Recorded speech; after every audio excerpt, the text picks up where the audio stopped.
Hey everyone, it's Holly Marie King, and we are back with, I want to say Dies Irae. I never know how to pronounce it, but anyway, I know it's been a while since I've done one of these, but I have a really long list of video ideas, and so I kind of just go down the list and record as I go. So, it's on there. It's just, further down than I would like it to be. Anyway. Well, let's get started. November 29th, 2006, Mount Fuji, Aokigahara, Sea of Trees, 3:27 a.m. The entire area was engulfed by crimson flames. A torrent of sheer energy had emerged from a nearby cave, mowing down trees and setting them ablaze. This place was a crevice in the fabric of space, a meeting point for the ley lines which spread across the earth like a net. A lone man emerged from the cave. He wore a rosary and a cassock, signaling his status as a holy member of the cloth. Indeed, the warm smile playing across his lips was what one would expect from a man of God. Yet could a man appearing in a place like this in the dead of night, emerging alongside an inferno, truly be a servant of the divine? And kneeling before him in servitude was a young woman with jet black hair. Her skin color and features clearly identified her as a native of this land. She spoke reverently, her face as expressionless as that of a statue. Pardon my rudeness, Valeria Trifa. Your Eminence, the divine vessel and substitute to the Lord Commander himself. I have summoned you here of my own volition. Need I introduce myself? That will not be necessary. Ooh. I remember you very well, Lionheart. You were but a child when you took Lady Kirkaisen's place, but I see that you have grown to be beautiful and powerful. I am not worthy of such praise. Unpleasant moaning could be heard echoing throughout the area. They were likely the souls of the men and women that had taken their own lives within this forest. The young woman paid them no heed. Even as they continued to make their presence known, the priest, in contrast, inhaled them all with affection, making them his own. A blasphemous scene, an affront to all that was just. It was identical to the events of Berlin 61 years prior. Was this perhaps a continuation of what had begun that night? A priest with a voice that sang each word before him, a young woman offering nothing but the humblest of words. They exchanged a few greetings, but nothing of note. Trifles such as how the priest had traveled from the other side of the earth by traversing its ley lines, and how the girl had altered his original path in order to lead him here. Apologies and explanations for her impudent action, as well as the reason why the priest could not possibly journey there at the present time. All those who were of secondary importance, unnecessary to discuss here. There was but one thing of value. Well then, shall we continue with our holy crusade? That one crucial point, and that alone, that they were preparing to finally unveil to the world the supreme performance they had spent so many moons preparing. Now then, may the curtains of grand Gugnol rise. Slaughter, butcher, massacre till no more is left. Violate, conquer, and consecrate. Let there be victory. Let there be conquest. And thus, it is the will of God. My honor is loyalty. They would repeat their struggle as many times as necessary. They would continue fighting to the very limits of time itself. They had sworn to do so, and so they were bound to carry out this task. The young woman's recital of the oath of their holy crusade was met by the priest's own blessings. And so, on that night, in that forest, the legion that had vowed to destroy the world began to stir, unbeknownst to any.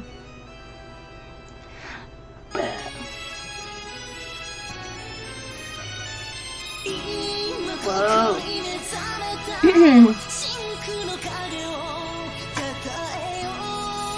This is not... We can actually get to play a game. I thought this was just reading the whole time. Oh.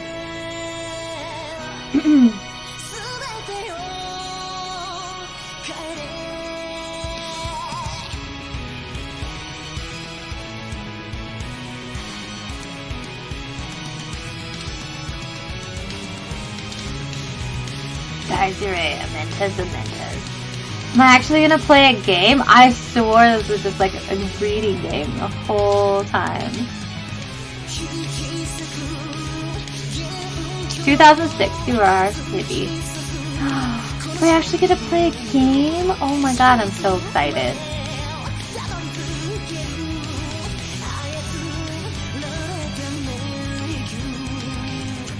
Ooh. 1939 Berlin.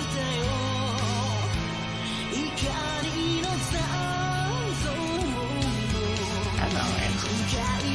Aww.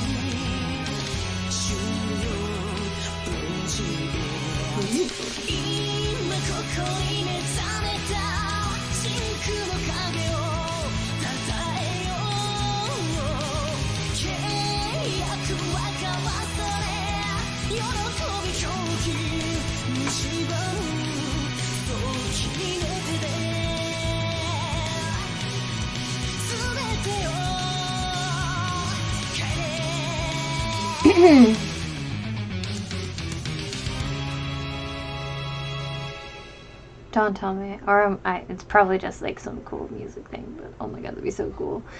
If all this time I've been reading it. What is this? It's getting me excited. I'm like, oh my god. Are you kidding me?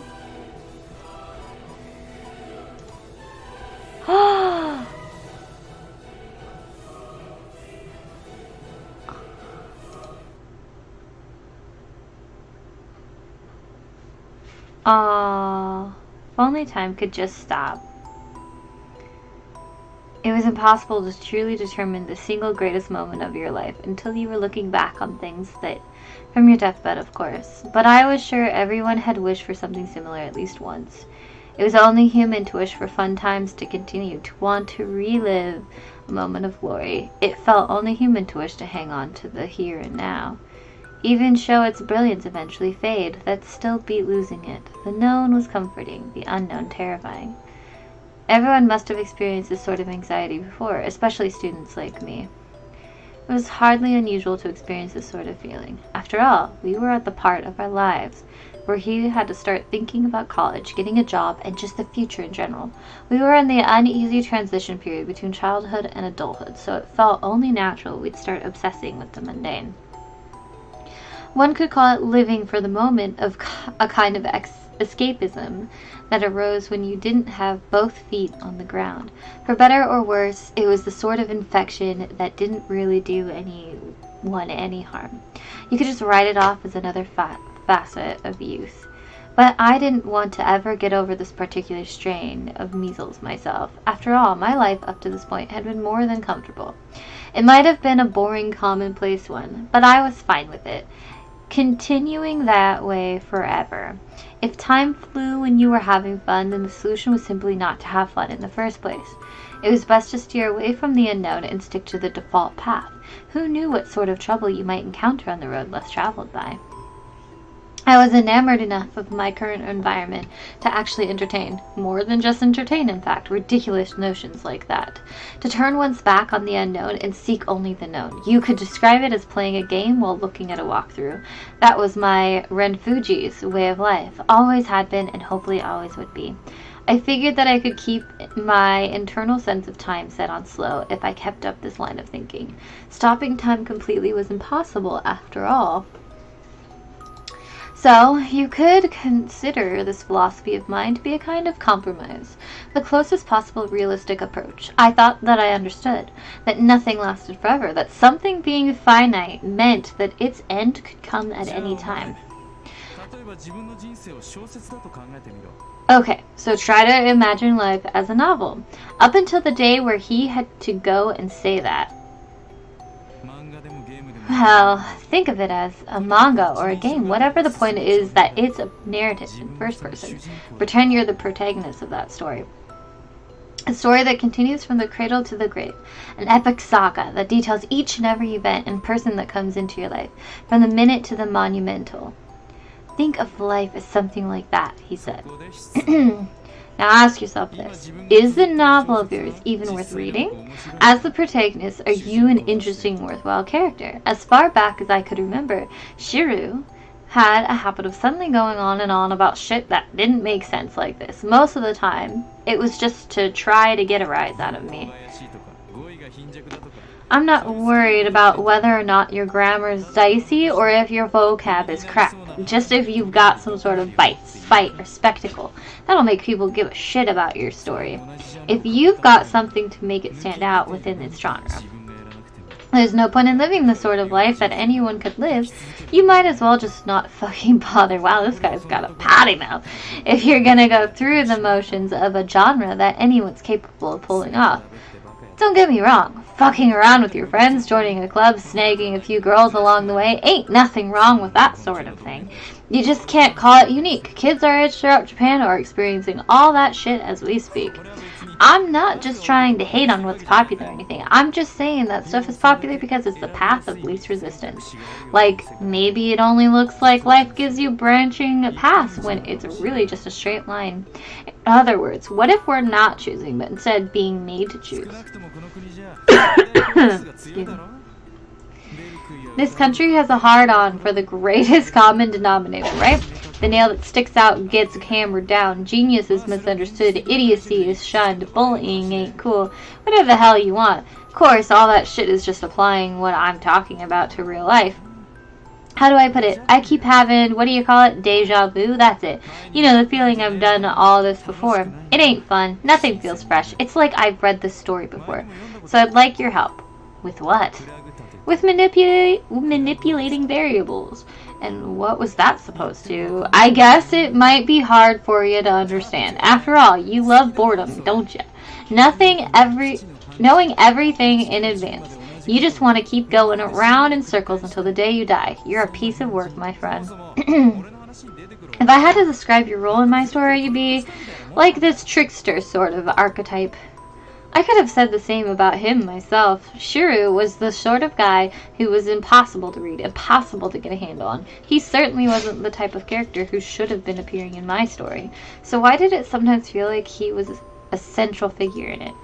If we were going with the whole novel analogy, Shiro was a misprint.